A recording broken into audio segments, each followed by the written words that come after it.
I know it's sad, RIP Vanessa. It's a very, very tough situation. I've been reading the comments. A lot of people are not, shedding a tear for her. But look, my man lost his girl, and he was very emotional about it. Like, and I'm not gonna lie to you. When she woke up, I was like, oh, she made it.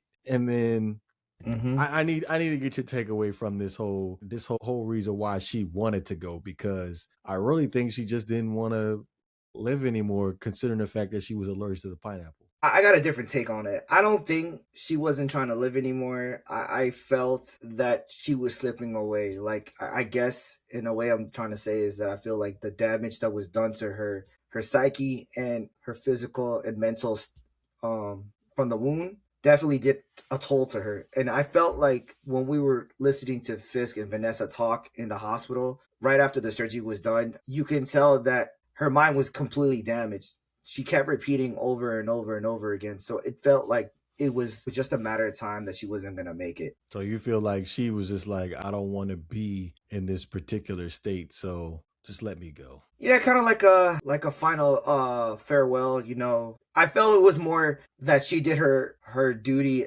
as not only, you know, her part as his partner, but also his wife. She was physically there for him when he needed it the most. And, you know, from the last episode, he had told her not to be present at the boxing match, but she was Right. there because she loved him. She wanted to be by his side, and that's where I believe she was happy with it. And I don't think she intentionally gave up, but I felt she did justice by Fisk, and she felt satisfied even if she didn't want to go. Which is, you know, definitely RIP to Vanessa, because I definitely love her character and I love the actress.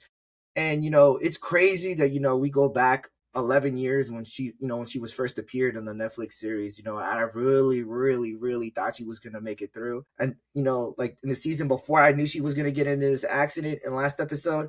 But from what we got, it's definitely crazy how the writers are switching it up and they're changing everything. But there's also another thing too that we got to talk about, because I've been seeing a lot of the fans post online how, you know, in the comics and in the animations movies, Into the Spider-Verse, and other TV shows, you know, in the animated series, that Vanessa doesn't always make it in the lore. Right. And Kingpin has a wife or had a wife. We don't get introduced in a lot of these stories, or we do, and it drives Kingpin insane. And to the Spider-Verse, if you remember correctly, he built the reactor to be able to go find another Vanessa in another universe, which caused the whole multiverse to collide with each other into the Spider-Verse.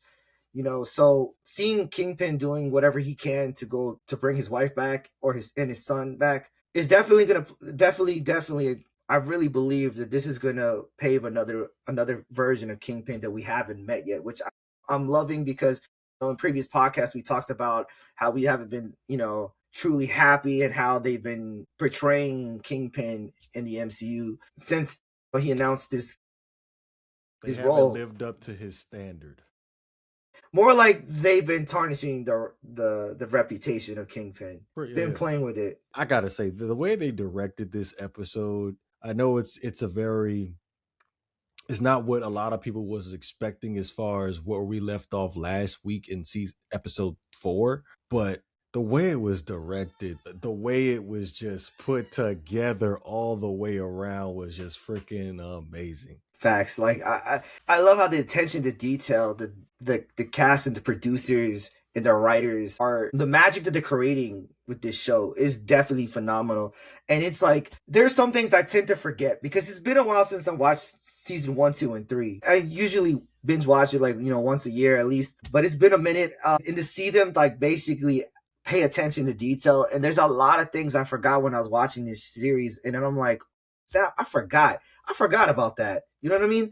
It's the attention to detail. It's like crazy, and how they're connecting the dots with all these characters that are now in Born Again, and how they're intertwining into the Netflix series, and how they really, really like taking the Netflix lore and bringing it back and making it canon. Because I don't know if you were aware that when Born Again was being announced and people were asking, the fans were asking, are we going to talk about the Netflix series? Is it going to be canon? And you know, Kevin Feige was kind of dancing around like it's going to bring some aspect of the Netflix series, but not all of it. But I'm definitely seeing that they're really bringing the Netflix series back. And, you know, as we know, we got some of the cast members coming back from the Defenders. So it only seems right that they're doing justice, not just for the fans, but also for the series going forward. Like, I love the attention to detail, like how they really did their homework. They did the assignment. They went back and they took down notes and they were like, we got to do this and bring it back so the fans can know exactly what they're watching. And sometimes I tend to forget when I'm watching this series, like, this is Disney Plus,